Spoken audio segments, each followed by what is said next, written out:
I took my ex-wife from rags to riches, then found out she was planning to ruin my credit and screw me one last time. So I left her right where I found her. Hello, Reddit I, plus here.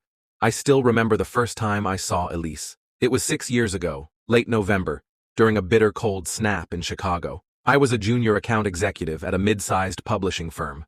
Comfortable enough, but nowhere near wealthy. She swept into the lobby wearing a thrift store dress and a chipped coffee cup in her hand, lipstick smudged just so. There was something magnetic about her, equal parts vulnerability and fire. When she bumped into me and spilled espresso across my crisp white shirt, I apologized for her, and she flashed me that crooked smile like she'd just told the funniest joke in the world. She was down on her luck, she said. Fresh out of law school, drowning in debt, and with no job prospects. I didn't care. I saw her potential. Over the next few months, we fell into a routine. Morning coffee runs, no more spills. Evening walks by the river, scrambled eggs in her tiny apartment. I helped her polish logos and resumes. She read my reports and offered razor-sharp critiques. One night, over Chinese takeout, amid stacks of textbooks and law review articles, she burst out, "I have an idea." She sketched it on a napkin. An online paralegal referral service targeting small firms that couldn't afford full-time staff. I was skeptical, but she was relentless. I put in $5,000, the last of my savings, into building the website. She lived off ramen and energy drinks while coding through the nights. 6 months later, she landed her first 3 paying clients. By the end of year 1, her startup, LexLink, was pulling in $150,000 in revenue. I'd already quit my job to manage operations, marketing, bookkeeping, client relations. We moved into a nicer apartment than a townhouse. I gifted her a leather briefcase for her birthday. She gave me a designer watch. I watched her bloom, confidence replacing her timidity, poise replacing her uncertainty. When she spoke at conferences, heads turned. When she negotiated contracts, people listened. But around year 3, things started to shift. Elise changed. She became secretive with her phone, late arriving home with excuses about networking events. She'd snap at me over trivial things. "Did you really have to schedule that meeting during my conference call?" I chalked it up to stress. Running a growing business is no picnic.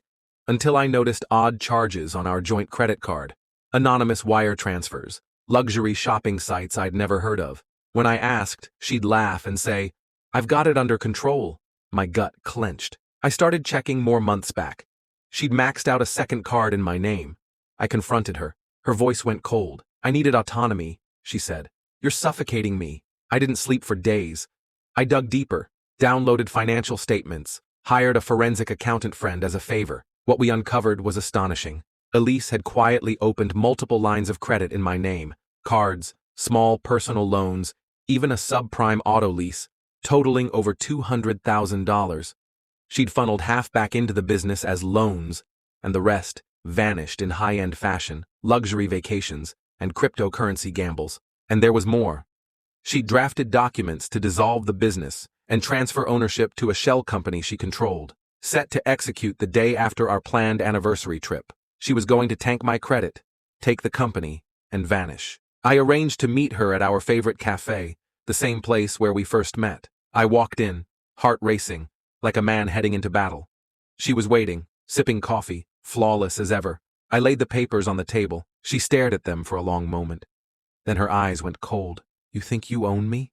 she whispered. "I think you forgot who built this," I said, voice shaking. "Me." She stood up, brushing hair from her face. "You helped me," she said, "but I don't need you anymore." "Funny," I replied, "because I'm done needing you." I slid half the account statements across. "I've transferred your shares into a blind trust until further notice. I sold my stake back to the company for fair market value. I resigned as COO. All your shell company paperwork is in the hands of my lawyer. If you try anything, I'll file an injunction." She paled. For a moment, she looked like the scared woman I met years ago. Then she slammed her coffee cup down. 3 days later, I signed the divorce papers. I walked away with what was rightfully mine, my name, my credit, and a small settlement, just enough to jog on. Elise's empire would survive. She had enough talent, but she lost the love and trust that fueled it. Last I heard, she's back in that same thrift store dress, working nights at a coffee shop, trying to rebuild her brand from scratch. I don't wish her badly, only that she remembers the cost of betrayal. As for me, I traded fancy watches for hikes in the woods. profit reports for paperback novels, and board meetings for breakfast with friends. I learned that real wealth isn't in dollars or shares, it's in freedom. And sometimes the best revenge is simply walking away. After the divorce papers were signed on a crisp Monday morning in early March 2025, I felt an odd mix of relief and emptiness. My apartment felt cavernous, without Elise's laughter echoing through the hallways. The townhouse we'd proudly upgraded to now felt like a monument to a dream gone wrong. I spent the first week sleeping on a friend's sofa, surrounded by takeaway boxes and half-read novels. My phone buzzed constantly. Messages from former clients, mutual friends, even a few of Elise's business contacts, curious about what had happened. I didn't reply. I needed silence. On the 8th day, I drove upstate to a secluded cabin owned by my sister. The air was crisp, the kind that clears out the cobwebs in your mind. I traded business newsletters for bird calls and PowerPoint decks for pine needle trails.